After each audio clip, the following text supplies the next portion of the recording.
तो न्यूक्लियस के बारे में बता रहा था, याद होगा कुछ कुछ पॉइंट्स। न्यूक्लियस के बारे में क्या क्या बताया था, कुछ इंपॉर्टेंट पॉइंट्स मैं बता देता हूँ।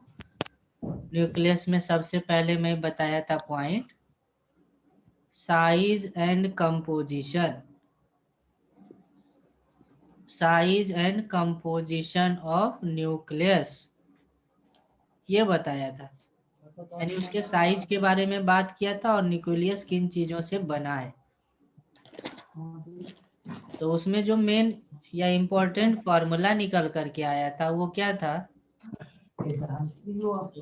तो कोई भी न्यूक्लियस है ना तो उसके रेडियस को आप निकाल सकते हो। और रेडियस का फॉर्मूला था r0 a⁻⁴ ये फॉर्मूला है। और यहाँ पे r0 की वैल्यू आप क्या यूज करना, 1.2 फर्मी मीटर या 1.2 10⁻⁻15 मीटर, ये याद रखना। क्योंकि जो न्यूक्लियस होती है ना वो एटम से बहुत छोटी होती है। जनरली एटम की साइज हम लोग क्या लेते हैं, जनरली एटम की साइज हम लोग लेते हैं 10, जैसे याद होगा कि बोस थ्योरी में रेडियस का फॉर्मूला था 0.53 n²/z एंगस्ट्रॉम। तो रेडियस होती है एंगस्ट्रॉम में, किसमें होती है, एंगस्ट्रॉम में। और एंगस्ट्रॉम का मतलब क्या हो गया, 10⁻⁻10। तो रेडियस की जो ऑर्डर होती है वो 10⁻⁻10 मीटर में होती है। ये रेडियस एटम का ऑर्डर है। लेकिन जो न्यूक्लियस होती है वो बहुत छोटी होती है। न्यूक्लियस का जो ऑर्डर देखेंगे ना तो उसमें उसकी रेडियस 10⁻⁻15 मीटर में होती है। तो ये आप समझ लो बहुत, कितना हो गया रेशियो। आप एटम, साइज ऑफ एटम देखो और साइज ऑफ न्यूक्लियस देखो, साइज ऑफ न्यूक्लियस तो लगभग कितने का ऑर्डर आ जाएगा, 10 का 5 गुना। पावर 5। 10 का पावर 5 का मतलब 1 लाख। 10 का पावर 5 का मतलब क्या हुआ, 1 लाख गुना बड़ा होता है एटम न्यूक्लियस से। लगभग लगभग कितना गुना बड़ा होता है, 1 लाख 1 लाख। गुना बड़ा होता है। 1-2 गुना बड़ा नहीं होता है, 1 लाख गुना बड़ा होता है। तो एक ये चीज ध्यान में रखना, इस फॉर्मूले का डायरेक्ट यूज आता है न्यूक्लियस में। और दूसरी चीज बताया था कि न्यूक्लियस में जो भी रहते हैं उस फैमिली का नाम क्या है, न्यूक्लियॉन, है ना। Yes sir. न्यूक्लियस के अंदर जो भी रहेगा उसका नाम क्या होगा, न्यूक्लियन। न्यूक्लियॉन फैमिली से वो बिलोंग करेगा, न्यूक्लियॉन कहलाएगा। पहले संगीत में सुनते होंगे ना, राजघराना कौन से घराने से है, कौन से घराने से।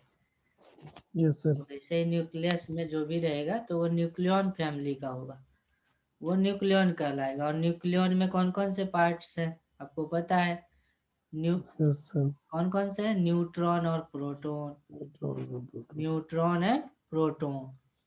और दोनों का मास भी जानते हो। प्रोटॉन को हम लोग ऐसे दिखाते हैं, प्रोटॉन का मास होता है 1 और प्रोटॉन का चार्ज होता है +1।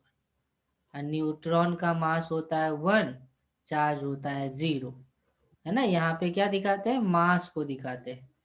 और यहाँ पे क्या दिखाते हैं, कितना चार्ज है उस पे। यहाँ पे मास न्यूट्रॉन पे है और चार्ज न्यूट्रॉन पे नहीं होता है, ऐसे दिखाते हैं।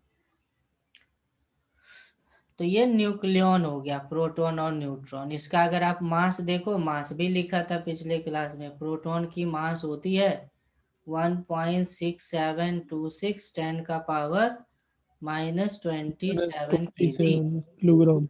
और उसको अगर यू में बदलोगे ना, यू में बदलोगे तो आ जाएगा 1.0073 unit, unit of mass. Unit of mass क्या होती है, 1 AMU नाम सुने होगे ना, 1 AMU, उसी को हम लोग यू बोलते हैं, एटॉमिक मास यूनिट। उसकी वैल्यू होती है 1.67 10⁻⁻27, ये होती है देखो प्रोटॉन इससे थोड़ा सा ही बड़ा है, थोड़ा सा ही बड़ा है, इसीलिए देखो यू में बदले हैं तो 0073 आया। न्यूट्रॉन की मास अगर देखो तो न्यूट्रॉन की मास प्रोटॉन से थोड़ी सी ज्यादा होती है, 1.6749, 10⁻⁻27 kg। और इसको यूनिट में बदलेंगे, मास के यूनिट में, AMU में, तो आ जाएगी 1.0087 U, ये आ जाती है ना। तो ये प्रोटॉन और न्यूट्रॉन की मास होती है। इसके बाद ना हमने एक थ्योरी बताया था, या एक रिप्रेजेंटेशन बताया था कि न्यूक्लियस को कैसे रिप्रेजेंट करेंगे। रिप्रेजेंटेशन ऑफ न्यूक्लियस, न्यूक्लियस को कैसे दिखाएंगे। तो कोई भी न्यूक्लियस को दिखाना हो ना तो उसको यहाँ पे दिखाते हैं और यहाँ पे दिखाते हैं, या यहाँ पे दिखाते हैं, यहाँ पे दिखाते हैं, या यहाँ पे दिखाते हैं, यहाँ पे दिखाते हैं। यहाँ पे ऊपर वाला जो टर्म है वो मास नंबर है, मास नहीं, ये क्या है, मास नंबर, मास नहीं है, ये नंबर है, काउंटिंग है, 2 4 10 15, मास नंबर है। मास नंबर क्या होता है, मास नंबर होता है total number of nucleons, family में कितना मेंबर है उसकी संख्या है मास नंबर। आ गया समझ में, फैमिली में कितना सदस्य है यस सर। उसका काउंटिंग करेंगे, बस मास नंबर वो है, तो मास नंबर होता है। और नीचे में जो लिखा है ना वो जेड है, एटॉमिक नंबर। जेड क्या रिप्रेजेंट करता है, एटॉमिक नंबर को, जेड रिप्रेजेंट करता है एटॉमिक नंबर को। एटॉमिक नंबर का मतलब हो गया नंबर ऑफ प्रोटॉन्स, यानी फैमिली में कमाने वाला कितना है, समझे कि नहीं। एटॉमिक नंबर यस का सर। मतलब क्या हो गया, नंबर ऑफ प्रोटॉन्स, कमाने, जो एक्टिव रहता है ना, फैमिली में कुछ रहता है ना सुस्त रहता है, कुछ एक्टिव रहता है, कुछ रहता है यस सर। निर्भर, और कुछ रहता है इंडिपेंडेंट, डिपेंडेंट, वैसा कुछ। न्यूट्रॉन थोड़ा सुस्त है, वो चुपचाप बैठा रहता है, और ये प्रोटॉन थोड़ा एक्टिव है। तो ये रिप्रेजेंटेशन होता है। इसके बाद मैंने एक यहाँ पे थ्योरी बताया था 4th पॉइंट में, आइंस्टाइन का मास एनर्जी का एक रिलेशन था। मास इक्विवेलेंस। हाँ, आइंस्टाइन मास एनर्जी मास इक्विवेलेंस, इक्विवेलेंस। इस एनर्जी ने पूरे फिजिक्स के हिस्ट्री को बदल करके रख दिया। और इसी बेसिस पे क्या किया हम लोगों ने, एटॉम बम बना दिया। कभी वो उसको धमकाता है, कभी वो उसको धमका लेता है। Einstein yes sir. Mass energy equivalent क्या बोलता है कि ना, आपके पास अगर मास है, किस नेचर का है कोई मतलब नहीं है, मास चाहे आयरन का हो, एल्युमिनियम का हो, कोई मतलब नहीं है, किसी भी मास को ना आप एनर्जी में कन्वर्ट कर सकते हैं, किसी भी मास को क्या कर सकते हैं, एनर्जी में। और एनर्जी है तो कन्वर्ट। आप मास के रूप में उसे कन्वर्ट कर सकते हैं। यानी मास और एनर्जी का केवल स्टेट डिफरेंट देखने में लगता है ना। मास समझ लो कंडेंस फॉर्म है, और एनर्जी समझो मास का एक्सपेंडेड फॉर्म है। तो रिलेशन क्या है, तो कहता है अगर मास है m, तो c² से मल्टीप्लाई कर दो तो इतनी एनर्जी हो जाती है बन करके m मास। और ये मास ना वेरिएबल होता है। फिजिक्स में हम लोग अभी तक मास को क्या मानते थे, कांस्टेंट, लेकिन मॉडर्न फिजिक्स में मास क्या हो सकता है, वेरिएबल हो सकता है। लेकिन कब, जब बॉडी की speed, speed of body comparable हो with the speed of light, speed of light का हाफ हो, थर्ड पार्ट हो, तो ना हम मास को कांस्टेंट नहीं मानते, मास को हम लोग ऐसे लिखते हैं m equals to m0 √1 - b²/c²। m0 क्या है? m0 है रेस्ट मास। जब बॉडी रुकी हुई रहती है तो मास होती है m0, और जब बॉडी v स्पीड से चल रही होती है तो उसकी मास होती है m। तो ये रिलेशन आया। इस रिलेशन ने क्या बताया? इस रिलेशन ने एक चीज को एक्सप्लेन करा। क्या एक्सप्लेन करा? कि साइंटिस्टों ने क्या देखा? साइंटिस्टों ने देखा कि मान लो 2-4 ऐसे समथिंग प्रोटॉन और न्यूट्रॉन है। ऐसे मान लो ये न्यूट्रॉन है और क्या है ये? मान लो ये प्रोटॉन है। प्रोटॉन है तो प्रोटॉन और न्यूट्रॉन क्या हो गया? मिल गया और बना दिया न्यूक्लियस। क्या बना दिया? न्यूक्लियस बना दिया। प्रोटॉन आ गया, न्यूक्लियस बना दिया। तो क्या देखता है कि अगर मैं सबका मास जोड़ दूं, 3 है प्रोटॉन का मास और 4 हमारा न्यूट्रॉन है, तो न्यूट्रॉन का मास अगर जोड़ दें और इसको तराजू पे तौल लें न्यूक्लियस को, तो न्यूक्लियस का मास मान लो हो जाता है capital M। M is mass of nucleus. Mass of nucleus. तो न्यूक्लियस। हमको लगता है ना कि बराबर ही आना चाहिए, हम्म। लेकिन ऐसा है नहीं, मास घट जाती है। इसकी मास ना कुछ गायब हो जाती है। इसकी मास ना कुछ गायब हो जाती है, कम हो जाती है मास। तो वो जिस मास, जितनी मास की कमी आ जाती है उस मास को हम लोग बोलते हैं मास डिफेक्ट। उस मास को हम लोग क्या बोलते हैं? Mass defect. तो मास डिफेक्ट क्या होती है? मास डिफेक्ट होती है ना, loss of mass. Loss of mass in formation of a nucleus by its constituents particles। इसके अंदर जो पार्टिकल्स है उससे हमने क्या बनाया? एक न्यूक्लियस बनाया और उसमें मास में लॉस दिखा। उसी लॉस को क्या बोलते हैं? मास डिफेक्ट, और रिप्रेजेंट करते हैं डेल्टा एम से। तो डेल्टा एम क्या हो गई बता? जितने भी न्यूक्लियॉन्स हैं या कंस्टिट्यूएंट्स पार्टिकल्स हैं, मास ऑफ कंस्टिट्यूएंट्स पार्टिकल्स, अलग अलग कंस्टिट्यूएंट्स पार्टिकल का मतलब बनने से पहले का पार्टिकल्स, और मास ऑफ न्यूक्लियस, इन दोनों को घटा दो तो क्या बन जाएगी? Mass defect. तो ये गया कहाँ मास? तो आइंस्टाइन ने बोला ये मास ना सिस्टम बनाने में खर्च हो गया। सिस्टम बनाने में ये खर्च हो गया। सिस्टम को बनाने के लिए हमेशा एक नेगेटिव एनर्जी की जरूरत होती है। नेचर में ना जो भी सिस्टम स्टेबल है देखते हैं वो जनरली नेगेटिव एनर्जी कैरी करता है। तो मास डिफेक्ट कहाँ गया ये?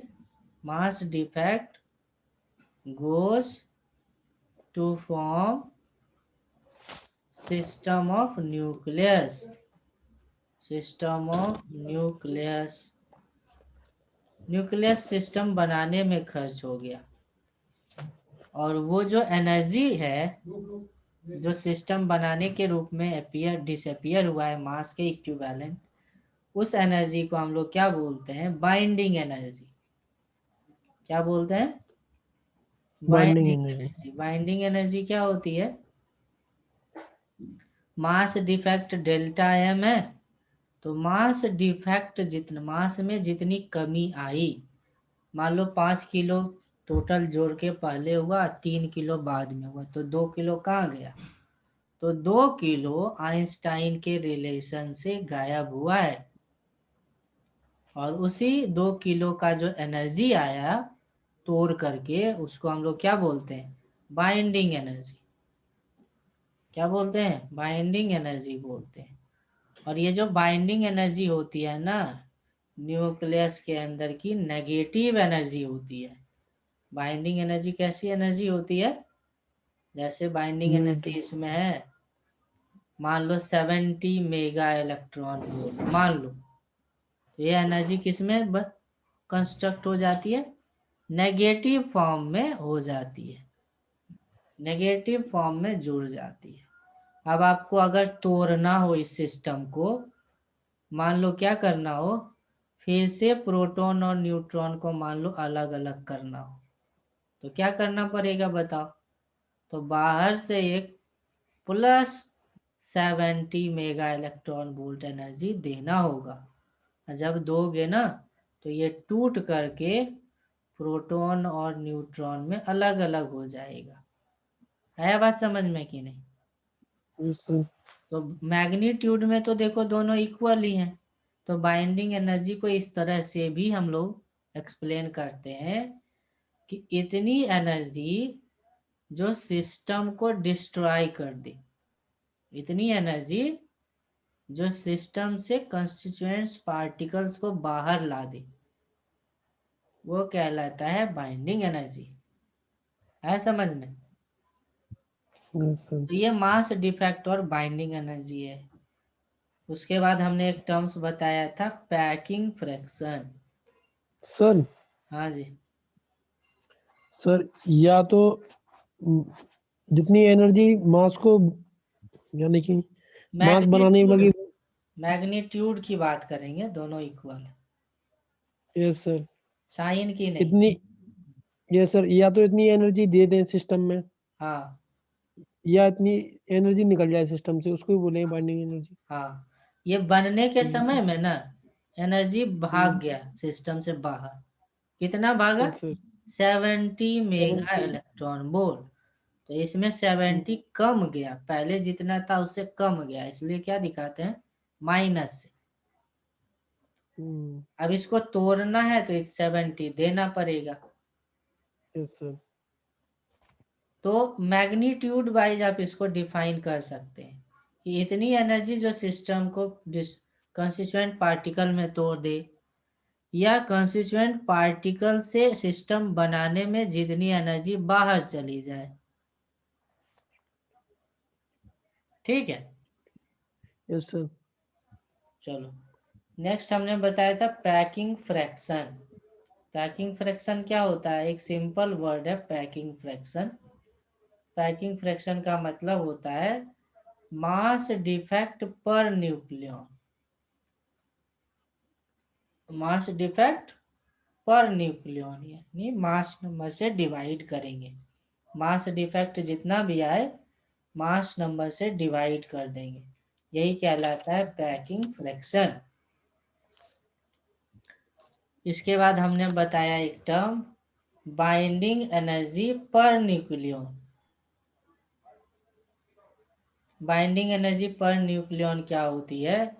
बाइंडिंग एनर्जी को मास नंबर से भागा दे दो, ये कहलाती है बाइंडिंग एनर्जी पर न्यूक्लियन। और इसके लिए हमने एक ग्राफ भी बनाया था। ये बाइंडिंग एनर्जी पर न्यूक्लियन हो, या मास डिफेक्ट हो, या पैकिंग फ्रैक्शन हो, या बाइंडिंग एनर्जी हो, ये क्या शो करता है? न्यूक्लियस कितना स्टेबल है या अनस्टेबल, इसको शो करता है। तो इसका अगर ग्राफ देखेंगे ना, तो ग्राफ कुछ ऐसे आता है। ग्राफ ना कुछ इस तरीके से आता है, ऐसे ऐसे आता है ग्राफ, ऐसे आता है। तो ये जो बाइंडिंग एनर्जी का कर्व है, इस पे highest binding energy per nucleon में बताया था। बाइंडिंग एनर्जी पर न्यूक्लियन की maximum value, binding energy per nucleon की मैक्सिमम वैल्यू वो आती है लगभग 8.8 मेगा इलेक्ट्रॉन वोल्ट के करीब। वो किसकी आती है? आयरन की आती है। किसकी आती है? आयरन की। आयरन की। आयरन की आती है। यूरेनियम लगभग मान लो यहाँ पे है, हीलियम, हाइड्रोजन हीलियम यहाँ पे, हाइड्रोजन H1 यहाँ पे होगा, इधर कहीं H2 होगा, H3 होगा। तो इस तरीके से अलग अलग जगह पे, इधर हैवी न्यूक्लियाई है, और इधर कौन सा न्यूक्लियाई है, लाइट न्यूक्लियाई है। तो इस तरीके से रिप्रेजेंट करते हैं स्टेबिलिटी कर्व को। यहाँ स्टेबिलिटी कर्व क्या शो करता है कि जितनी हाइट पे हम बात करेंगे उस न्यूक्लियाई की स्टेबिलिटी ज़्यादा होगी। जैसे मान लो हमने ना एक ग्राफ ड्रॉ कर लिया है बाइंडिंग एनर्जी पर न्यूक्लियॉन का मास नंबर से, और हमने एक सिंपल ग्राफ ड्रॉ किया है। बोला इस ग्राफ में हमारे पास 2 पॉइंट्स हैं, एक पॉइंट है ए, कोई भी न्यूक्लियाई हो सकता है, और दूसरा न्यूक्लियाई है बी।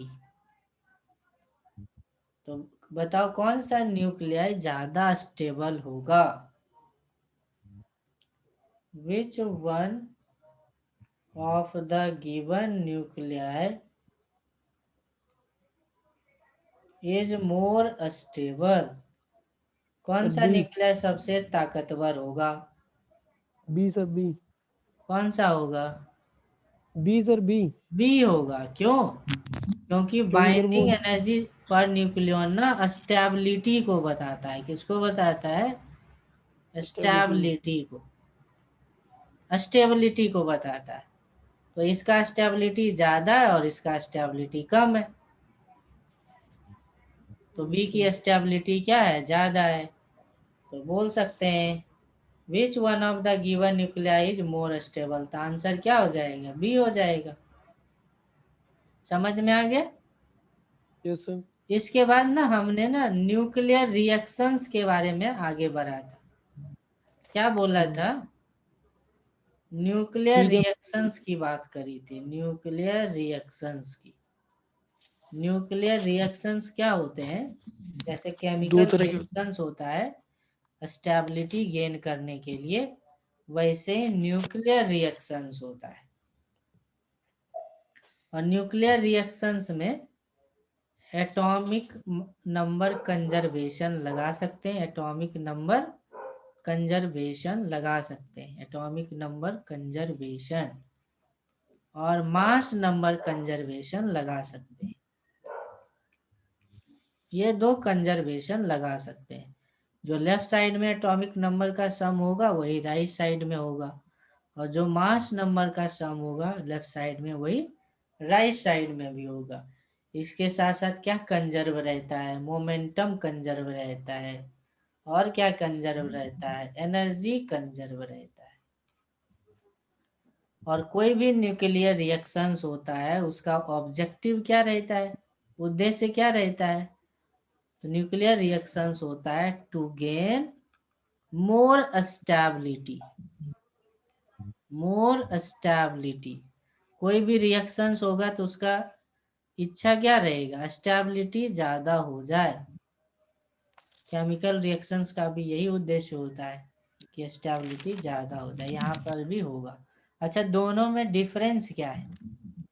न्यूक्लियर रिएक्शन और केमिकल रिएक्शंस में क्या डिफरेंस है? तो न्यूक्लियर रिएक्शंस में ना, न्यूक्लियर एक डिफरेंस मैं बता रहा हूँ। न्यूक्लियर रिएक्शंस रिएक्शंस और केमिकल रिएक्शंस में क्या डिफरेंस है? तो केमिकल रिएक्शन में ना, जैसे ऑक्सीजन का 8 एटम मान लो लेफ्ट हैंड साइड में है, तो ऑक्सीजन का 8 ही एटम राइट हैंड साइड में भी होनी चाहिए, नहीं? Yes sir. जैसे देख लो ना, H2+O2, तो क्या करते हो? H2O करते हो, उसके बाद क्या सुरियाने लगते हो? ऐसे ऐसे करने लगते हो, नहीं? Yes sir. क्यों करते हो? क्योंकि आपको पता है कि ऑक्सीजन का 2 एटम लेफ्ट साइड में है तो 2 राइट साइड में भी होना चाहिए, और हाइड्रोजन का 4 एटम लेफ्ट में है तो 4 ही राइट साइड में भी होनी चाहिए। एटम को ढूंढने लगते हो, क्योंकि ना वहां पे एटम का कंजर्वेशन रहता है। केमिस्ट्री में क्या रहता है? एटम का number conservation. Of atoms of each elements taking part in reaction is conserved. वही ढूंढने लगते हैं वहां पे, लेकिन यहाँ पे नहीं चलेगा। न्यूक्लियर रिएक्शंस में ये atomic number of atom conserve नहीं रहेगा। नंबर ऑफ एटम्स क्या रहेंगे? Not conserve. कुछ भी बदल सकता है, हाइड्रोजन बदल सकता है हीलियम में, नाइट्रोजन बदल सकता है ऑक्सीजन में, ऐसे चेंज हो सकता है। तो इसलिए कंजर्व नहीं रहेगा, केवल ये डिफरेंस है। ठीक है, समझ में आ गया? Yes sir. यहाँ तक बताया था मैंने। उसके बाद में एक दो एग्जाम्पल में लिया था कि न्यूक्लियर रिएक्शंस कितने टाइप के हो सकते हैं। तो न्यूक्लियर रिएक्शंस आप सबको पता है, 9th-10th से पढ़ते आ रहे हैं। दो टाइप के होते हैं, एक को बोलते हैं फ्यूजन और दूसरे को बोलते हैं फिजन। फ्यूजन का मतलब होता है जुड़ जाना, फिजन का मतलब होता है टूट जाना। तो टूटेगा कौन? जो ज्यादा हैवी रहेगा, नहीं, यस सर। हैवियर न्यूक्लियाई, ये टूट जाता है, यानी हैवियर न्यूक्लियाई का फिजन होता है। और जुड़ेगा कौन? जो बहुत हल्का है, लाइट न्यूक्लियाई, ये जुड़ जाते हैं। तो बहुत सारे एग्जाम्पल हैं, जैसे सन बर्निंग। जो सन बर्निंग है, सन कैसे चमकता है, सन से हमारे पास रोशनी कैसे मिलता है, तो आपको पता है, क्या पता है कि किसी भी स्टार्स में ना, किसी भी स्टार्स के जलने का कारण है, जलने का कारण होता है हाइड्रोजन। जलने का कारण कौन होता है? हाइड्रोजन और उसका आइसोटॉप्स। ये होता है पहला बेसिक, ये होता है। जब नया नया स्टार बनता है ना, तो उसके पास ये वाला 100% होता है, और ये ना स्टार के लिए फ्यूल का काम करता है। इसके बिना स्टार ग्लो नहीं करेगा। तो क्या होता है, शुरुआत में इस तरीके का रिएक्शंस होता है।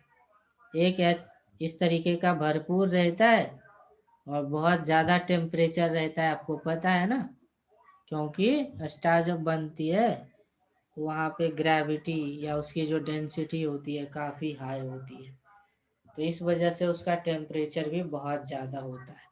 तो हाई टेम्परेचर में क्या होता है ना, फ्यूज कर जाता है। क्या होता है? एक एटम दूसरे एटम में मेल्ट करने लगता है, फ्यूज करने लगता है। जो न्यूक्लियर होता है वो फ्यूज करने लगता है, तो कुछ ऐसा रिएक्शंस बनाने लगेगा,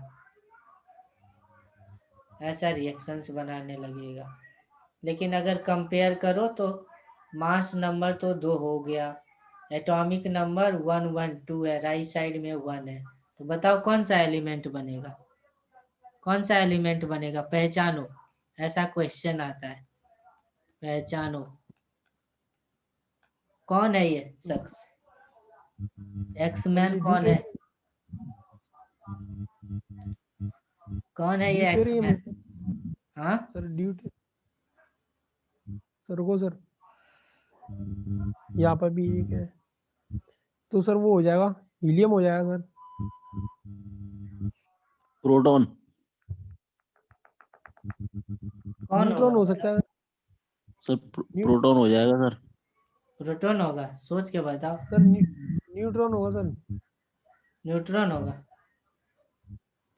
न्यूट्रॉन अगर होगा तो यहाँ पे मास नंबर 1 आएगा और चार्ज नंबर 0 होगा, तो मास नंबर 3 हो गया। मास तो नहीं हो सकता, ये तो तय है। मास हो जाएगा क्या? चार्ज और नंबर होना चाहिए ना, चार्ज नंबर 1 होना चाहिए, तभी तो बैलेंस होगा। तो कौन है ये जिसके पास मास नहीं है लेकिन 1 यूनिट पॉजिटिव चार्ज है? इलेक्ट्रॉन है भाई, इलेक्ट्रॉन। कौन है? इलेक्ट्रॉन। इलेक्ट्रॉन भी नहीं हो सकता है, क्योंकि इलेक्ट्रॉन पे तो माइनस चार्ज होता है। ये है तो सर इलेक्ट्रॉन का anti positron. Matter, positron. Positron. कौन है ये? Positron. Positive, positron means positive electron. Electron तो नेगेटिव होता है ना, लेकिन ये पॉजिटिव इलेक्ट्रॉन है। इलेक्ट्रॉन की मास कितनी होती है? लगभग 0 होती है, और चार्ज 1 होती है, -1 होती है। ये बोलते हैं हम लोग इलेक्ट्रॉन बोलते हैं, इसको हम लोग बोलते हैं इलेक्ट्रॉन, या इसको ना हम लोग बोलते हैं नेगेटिव बीटा पार्टिकल। इलेक्ट्रॉन को क्या बोलते हैं? Negative beta particle. और ये इलेक्ट्रॉन का ना समझ लो, फिल्म देखे होगे ना, बॉलीवुड का साइंस फिक्शन पे रहता है फिल्म, तो उसमें इमेजिन करता है कि एक आदमी होगा एक यूनिवर्स में, और उसी का दूसरा जोड़ा होगा दूसरा यूनिवर्स में। अगर वो दोनों हाथ मिलाएगा तो एनर्जी के फॉर्म में गायब हो जाएगा। इसको बोलते हैं मैटर, दूसरे को बोलते हैं एंटी मैटर। मैटर और एंटी मैटर हाथ मिलाने पे गायब हो जाएगा। कहीं देखो ऐसा कि नहीं देखो? वैसा ही कुछ है इलेक्ट्रॉन और पॉजिट्रॉन। ये इलेक्ट्रॉन और पॉजिट्रॉन है। रियल में भी इलेक्ट्रॉन और पॉजिट्रॉन जब मिलते हैं ना तो एनर्जी के फॉर्म में गायब हो जाते हैं। तो ये इलेक्ट्रॉन और पॉजिट्रॉन है। इसको हम लोग क्या बोलेंगे? पॉजिट्रॉन, या इसको हम लोग बोलेंगे पॉजिटिव बीटा पार्टिकल। वो नेगेटिव बीटा पार्टिकल है और ये पॉजिटिव बीटा पार्टिकल है। तो इस रिएक्शन में वही दिख रहा है। अब मान लो सन में क्या क्या हो सकता है ना, मैं बता रहा हूँ। और सन में क्या हो सकता है? अभी अभी क्या देखे हो, एक ये आ गया, ये भंडार है, इसका बहुत है। और एक अभी अभी ये बन गया, इसका भी भंडार हो गया। अब कौन कौन रिएक्शन हो सकता है बताओ? या तो रिएक्शन ऐसा हो सकता है, एक ये वाला इससे फ्यूज करने की कोशिश करे, या ये वाला ही खुद एक और से फ्यूज करने की कोशिश करे। यही तो होगा, नहीं होगा? तो बताओ कौन सा एलिमेंट बनेगा? मान लो हाइड्रोजन बना, इसका मास नंबर 3 हो गया, एटॉमिक नंबर तो 1 ही होगा। अब बताओ कौन सा एलिमेंट बनेगा? अगर ये हाइड्रोजन का तीसरा आइसोटोप बना तो कौन सा बनेगा? पहचानो, कौन बनेगा? पहचानो,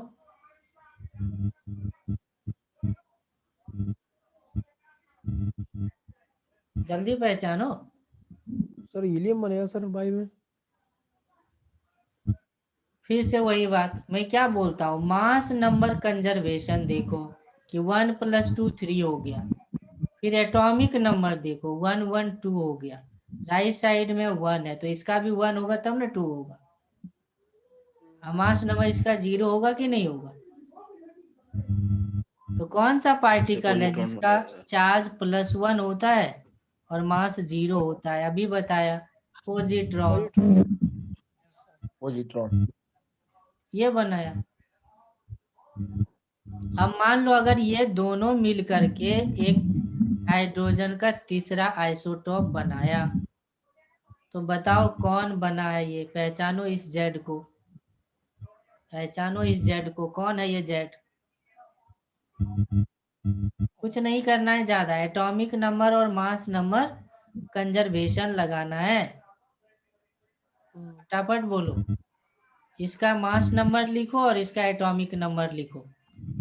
कितना होगा मास नंबर? 1। 1। एक एटॉमिक प्रोटॉन बन नंबर? जाएगा सर। इसका भी प्रोटॉन एटॉम सर। नंबर। कौन है ये? प्रोटॉन। प्रोटॉन है। कौन है ये हाइड्रोजन। शख्स? प्रोटॉन है। समझ में आया क्या? इतना रिएक्शन करा दिया, इतना रिएक्शन कराने के बाद क्या क्या बन गया बताओ? क्या क्या बन गया? बहुत चीज बन गया। एक ये बन गया, एक ये बन गया, एक ये बन गया। तीनों आइसोटॉप हाइड्रोजन का बना क्या? अब क्या हो सकता है? अब कौन कौन सा रिएक्शन हो सकता है बताओ? हो सकता है ये वाला, ये इन दोनों का रिएक्शन तो करा ही चुका हूं, वो तो होता रहेगा कंटिन्यूअसली। अब मैं इसका रिएक्शन इससे करा देता हूं, या इसका रिएक्शन करा देता हूं, इसका रिएक्शन करा देता हूं इससे। बताओ क्या क्या बनेगा? अब तो हाइड्रोजन नहीं बनेगा, क्योंकि हाइड्रोजन का 3 ही आइसोटॉप्स होता है, वो तो बनेगा ही नहीं। अब बनेगा हमारा हीलियम। कौन बनेगा? हीलियम। मान लो H ऐसे बन गया, मान लो ये बना, तो एक मेंबर यहाँ पे ए रह जाएगा। पहचानो ए कौन है?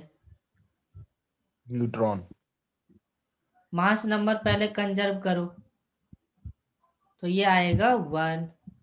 चार्ज लेफ्ट में भी 2 है और राइट में भी 2 है, तो 0। कौन सा एलिमेंट है न्यूट्रॉन। जिसका मास तो है लेकिन चार्ज नहीं है? न्यूट्रॉन। न्यूट्रॉन। Very good. अब बताओ, ये मान लो ये दोनों मिला और मान लो ये हीलियम He2 3 बनाया, तो बी, ये एलिमेंट पहचानो, बी कौन है?